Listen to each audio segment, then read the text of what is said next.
अखंडमंडलाकारं व्याप्तं येन चराचरं तत्पदं दर्शितं येन तस्मै श्रीगुरुवे नमः। अज्ञानान्धस्य लोकस्य ज्ञानाञ्जनशलाकया चक्षुरुन्मीलितं येन तस्मै श्रीगुरुवे नमः। गुरुर्ब्रह्मा गुरुर्विष्णु गुरुर्देवो महेश्वरा गुरुर्साक्षात् परब्रह्म तस्मै श्री गुरुवे नमः। शिवशक्तिधाम उमरेड रोड बुट्टी बोरी में 7 दिवसीय श्रीमद् भगवत गीता निरूपण का ये अंतिम सत्र और इस अंतिम सत्र में हम श्रीमद् भगवत गीता का मर्म प्राप्त करने का प्रयास करेंगे। जीवन में जितने भी प्रश्न हमारे सामने उपस्थित होते हैं उन सभी प्रश्नों का उत्तर श्रीमद् भगवत गीता देती है। मनुष्य के जीवन में सबसे बड़ा प्रश्न है भय, डर। वो डर जिससे कोई नहीं बचा, राजा हो, रंक हो, छोटा हो, बड़ा हो, सबसे बड़ा डर है शरीर का विनश जाना, रूपांतरण होना। शरीर परिवर्तन, देह परिवर्तन से सभी डरते हैं। वो डर का कारण क्या है, इस विषय में गीता मार्गदर्शन करती है कि वो डर केवल आसक्ति के वजह से होता है।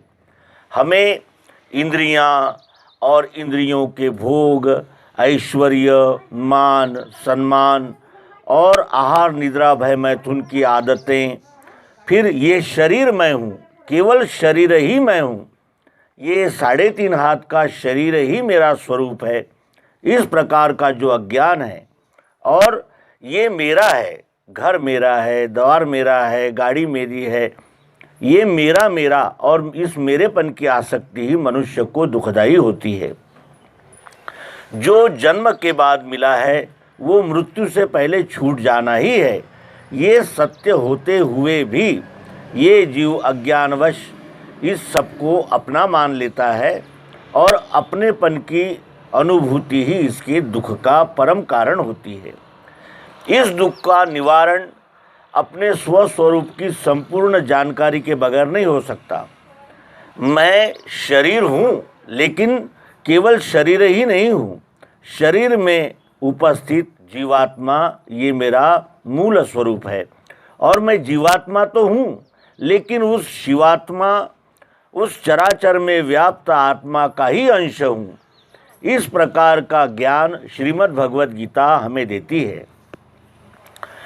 और इस ज्ञान को प्राप्त करने पर फिर शरीर छूट जाने का जो भय है वो चला जाता है। शरीर नश्वर है और आत्मा अमर है।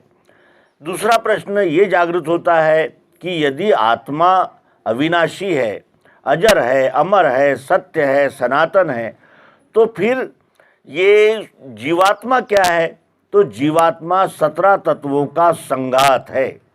17 तत्व मिलते ही ये जीवात्मा कार्यरूप हो जाता है, व्यक्त हो जाता है। वो कौन से हैं? तो 5 महाभूत, 3 गुण, 1 अक्षर आत्मा, और इनका जो समुच्चय स्वरूप है वो 17 तत्वों के रूप में परिलक्षित होता है। वो 17 तत्व है पंच ज्ञानेंद्रिय, पंच कर्मेंद्रिय, मन, बुद्धि और स्वयं जीवात्मा। ये 17 तत्वों का शरीर जब उदित होता है तब मैं कहने वाला ये अहंकार कार्यरत होता है। और ये 17 तत्वों का जो लिंग शरीर है वो शरीर छूटते ही ये लिंग शरीर यानी जीवात्मा इन यानी 17 तत्वों के संस्कार लेकर निकल जाता है। जिस प्रकार की हमारी वासनाएं होती है उसी के अनुसार हमारा आगामी जन्म होता है। ये जन्म जन्मांतर का चक्र तब तक जारी रहता है जब तक कि जीवात्मा में वासनाएं जागृत होती है। क्या वासनाओं का निराकरण, शमन या समाप्ति हो सकती है? श्रीमद् भगवत गीता कहती है कि जन्म मरण के चक्कर से पार होने का एक ही उपाय है कि तुम अपने स्वस्वरूप को जान लो। स्वस्वरूप को जानते ही फिर तुम्हारी वासनाएं धीरे धीरे कम होती हुई यानी इस स्टेज तक आ जाएगी कि तुम उन वासनाओं को वर्गीकरण कर सको। आवश्यक क्या है, अनावश्यक क्या है, क्या सत्य है, क्या झूठ है, इसका निर्णय भी आप कर सकोगे। फिर गीता तीसरे प्रश्न का उत्तर देती है, कर्म क्या है, अकर्म क्या है और विकर्म क्या है। कर्म वो होते हैं जो हम अपने लिए करते हैं, अकर्म वो होते हैं जो अपने साथ साथ संपूर्ण विश्व के कल्याण के लिए हम करते हैं, और विकर्म वो होते हैं जो चित्त शुद्धि के लिए हम करते हैं। कर्म अकर्म विकर्म का विशेष खुलासा श्रीमद् भगवद गीता करती है, और श्रीमद् भगवद गीता के आश्रय से ही मनुष्य सभी प्रश्नों के उत्तर पा सकता है। फिर सन्यास किसे कहते हैं, इसका भी उत्तर श्रीमद् भगवद गीता देती है। गीता कहती है कि केवल कपड़ों को रंगने से और घर बार पत्नी परिवार छोड़ देने से ही कोई सन्यासी नहीं होता। सन्यास ये हमारे वर्तन का एक विशेष यानी जिसे कहते हैं कि बर्ताव है। सन्यास तो उसे कहते हैं कि कर्म तो करे लेकिन फल की आकांक्षा और मैं करता हूँ ये कर्तृत्वाभिमान छोड़कर जब हम विश्वरूप परमात्मा के लिए कोई कार्य करते हैं वही सन्यास हो जाता है। उसके अनंतर श्रीमद् भगवद गीता आत्म संयम का उपदेश करती है। आत्म संयम होता है अपनी इंद्रियां, मन, बुद्धि, चित्त और अहंकार को निर्मल शुद्ध करना, और उसके लिए श्रीमद् भगवद गीता कहती है कि सर्वप्रथम तुम्हें अपनी इंद्रियों को नियंत्रित करना होगा। इंद्रियां जब तक नियंत्रित नहीं होगी तब तक मन उसका नियंत्रण नहीं कर पाएगा। इंद्रियों के पीछे जब मन चलने लगता है तो वो उच्छृंखल हो जाता है और विभ्रांत हो जाता है।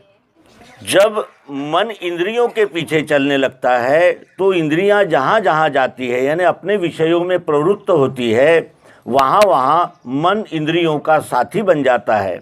और इंद्रियों के पीछे जब मन चलने लगता है तो फिर कई प्रकार के बापू और कई प्रकार की घटनाएं होने लगती है जिसके हम प्रत्यक्षदर्शी हैं। इसीलिए सर्वप्रथम अपने इंद्रियों को संयमित नियमित करना चाहिए, जिससे कि हमारा मन हमारे वश में रहे, और आत्मवशी मन ही मनुष्य को अध्यात्म, धर्म, कर्तव्य के प्रति जागृत कर सकता है। उसके अनंतर भगवान श्री कृष्ण जी ज्ञान विज्ञान का उपदेश करते हैं। वो कहते हैं कि पृथ्वी, जल, अग्नि, वायु, आकाश, मन, बुद्धि और अहंकार, इन 8 तत्वों को ही प्रकृति कहते हैं जो सगुण साकार रूप है। इस विश्वरूप परमात्मा का ये अष्टधा प्रकृति ही शरीर है जो सगुण साकार है। ये बोध हमें श्रीमद् भगवद गीता के 7वें अध्याय ज्ञान विज्ञान योग से प्राप्त होता है। फिर 9वें अध्याय में इस विद्या का महत्व राज विद्या, राजगुह्य कहकर समझाया गया है। सबसे श्रेष्ठ विद्या यदि इस विश्व में है तो वो अध्यात्म विद्या है, क्योंकि अध्यात्म विद्या प्राप्त होने पर हमें सभी बातों का यानी जागृति मिलती है, सभी बातों का महत्व ध्यान में आता है। उसके अनंतर 10वें अध्याय में विभूति योग समझाया गया। इस विश्व में जो कुछ भी है वो सब मैं ही हूँ। हिमालय मैं हूँ, मगर मैं हूँ, उच्च श्रवा घोड़ा मैं हूँ। इस प्रकार अपने विशालता का भगवान श्री कृष्ण जी ने विश्व रूप की दृष्टि से अर्जुन को बोध दिया है। इतना समझाने के बाद भी अर्जुन को जब बोध नहीं हुआ और अर्जुन ने कहा कि मैं उस अव्यय आत्मा को जानना चाहता हूँ जिसके विषय में सभी शास्त्र, वेद, उपनिषद कह रहे हैं, वो आप मुझे बताइए। तो भगवान श्री कृष्ण जी ने अपने ही शरीर का अधिष्ठान रखकर अर्जुन को समझाया कि जो कुछ भी दिख रहा है उसमें पंच तत्व, तीन गुण और वो अक्षर आत्मा जो चाहत जरूरत प्रियत्व रूप से कण कण में ओतप्रोत व्याप्त है, वो अक्षर आत्मा है। और जो निराकार है, निराकार सगुण साकार के बगैर व्यक्त नहीं होगा, और सगुण साकार नहीं है तो वो निराकार भी अपनी दृष्टि में नहीं आ सकता। इसलिए नाम पुरुषोत्तम भाव जो है वो 15वें अध्याय में भगवान श्री कृष्ण जी ने अर्जुन को समझाया कि द्वामीमो पुरुषो लोके क्षरक्षाक्षर एव च क्षरः सर्वाणि भूतानि कुटस्थोक्षर उच्यते। ये क्षर और अक्षर, सगुण और निर्गुण, इन दोनों का लय नाम में होता है। नाम ये दोनों भावों का लय करने वाला तीसरा पुरुषोत्तम भाव है। नाम की प्राप्ति होते ही सगुण साकार और निर्गुण निराकार ये दोनों भावनाओं का लय हो जाता है और हमें वस्तु दर्शन होता है। 14वें अध्याय में भगवान श्री कृष्ण जी ने गुणों के विषय में समझाया। सत्वगुण, रजोगुण और तमोगुण, इन तीनों गुणों के लक्षणों का विस्तार पूर्वक विचार श्रीमद् भगवद गीता के 14वें अध्याय में है। और 15वें अध्याय में भगवान श्री कृष्ण जी ने पुरुषोत्तम रूप का दिग्दर्शन किया। 16वें अध्याय में दैवासुर संपद विभाग, 17वें अध्याय में श्रद्धा, 3 प्रकार की श्रद्धाएं होती है, सात्विक, राजस और तामस। इन तीनों प्रकार की श्रद्धाओं के हमें पिंड नजर आते हैं। किसी में सात्विक गुण ज़्यादा होते हैं, किसी में राजसी होते हैं, किसी में तामसिक होते हैं।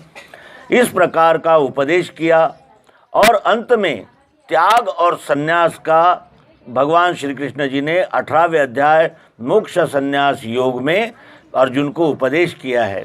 मित्रों, श्रीमद् भगवद गीता ये विश्व का सबसे महानतम ग्रंथ कहा जाता है, इसलिए कि मनुष्य जीवन के सभी प्रश्नों का उत्तर उसमें विस्तार से हमें उपलब्ध होता है। हमने श्रीमद् भगवद गीता को कपड़े में लपेट के देव की प्रतिमाओं के आगे रखकर पूजन करने के बजाय यदि हम उसको खोलकर दिन में एक श्लोक भी अगर पढ़े तो हमें श्रीमद् भगवद गीता समझ में आएगी, बोध होगा, जिससे हमारा सारा अज्ञान का अंधकार नष्ट होकर हम भी परम तत्व में विलीन होने के योग्य होंगे। और यही कहते हुए इस संक्षिप्त समारोपीय सत्र को समाप्त करेंगे। आप सभी का हार्दिक धन्यवाद है। आपने श्रीमद् भगवद गीता का निरूपण इतने एकाग्र चित्त से ग्रहण किया, जिसके लिए आप अवश्य ही धन्यवाद के पात्र हैं। मित्रों, मनुष्य को ज्ञान बचपन से ही मिलता है, वो उसके मस्तिष्क में रहता है, और मस्तिष्क में रहने वाली चीज़ जबान से हम बोलते रहते हैं, लेकिन जब तक वो दिल में ना आए तब तक हमारे कृति में नहीं उतर सकती। इसलिए श्रीमद् भगवद गीता चरित्रात्मक ग्रंथ नहीं है, ये तत्व विवरणात्मक ग्रंथ है, और तत्व विवरणात्मक ग्रंथ को अनुभव में, आचरण में लाना ही श्रेष्ठ भक्ति कही जाएगी। ये विश्व ही परमात्मा है। इस विश्व के साथ हम जैसा व्यवहार करेंगे वैसा ही विश्वरूप परमात्मा उसे फल के रूप में लौटाता है। इस सत्य को हम सब आजमाते हैं, आजमा रहे हैं, और पूर्व में भी सबने आजमाया है। दुर्योधन दुशासन के पास किस बात की कमी थी, लेकिन अहंकार वश होकर उन्होंने इतना बड़ा महान युद्ध अपनी हस्तिनापुर राज्य पर लाद दिया, और जिसके वजह से बहुत बड़ा नरसंहार हुआ। श्री कृष्ण जी पर यह भी आक्षेप आता है कि वो अवतार होते हुए भी उन्होंने इतना भयंकर रक्तपात कराया, लेकिन न्याय यदि डर जाएगा तो न्याय नहीं हो सकता। मेरा तेरा करने से न्याय नहीं हो सकता, न्याय होना ही चाहिए। दुर्योधन दुशासन जैसे अहंकारी फोड़े निकालना, और जिससे कि ये विश्वरूप परमात्मा में परम शांति, आनंद का, सौहार्द का वातावरण रहे, इसीलिए निर्णयात्मक रूप से क्षत्रिय को न्याय रक्षा का वर्ण कर्म आचरण करना ही होगा। ये बोध देते हुए अर्जुन को युद्ध भूमि में युद्ध के लिए उन्होंने तैयार किया और न्याय और रक्षा की संस्थापना की।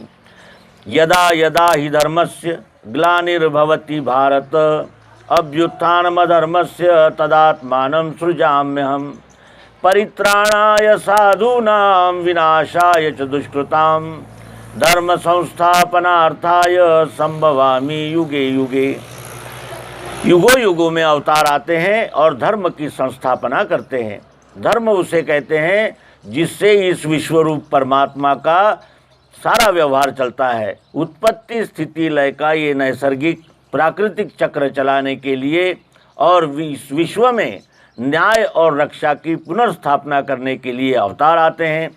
श्री कृष्ण जी, श्री राम जी, इनके चरित्र से हम सदैव बोध लेते रहेंगे और इस जीवन नैया को इस परम बोध के साथ, इस आत्मानुभव के साथ पार करते रहेंगे। इन्हीं सदिच्छाओं को अपने सहित सबको देते हुए नर्मदे हर सद्गुरु भगवान की जय, योगेश्वर गोपाल कृष्ण भगवान की जय। महाशिवरात्रि के परम अवसर पर इस श्रीमद् भगवद गीता निरूपण ज्ञान यज्ञ का आयोजन करने वाले आयोजकों को भी हार्दिक धन्यवाद और शुभेच्छा देते हुए यहाँ विराम देते हैं। ओम शांति शांति शांति।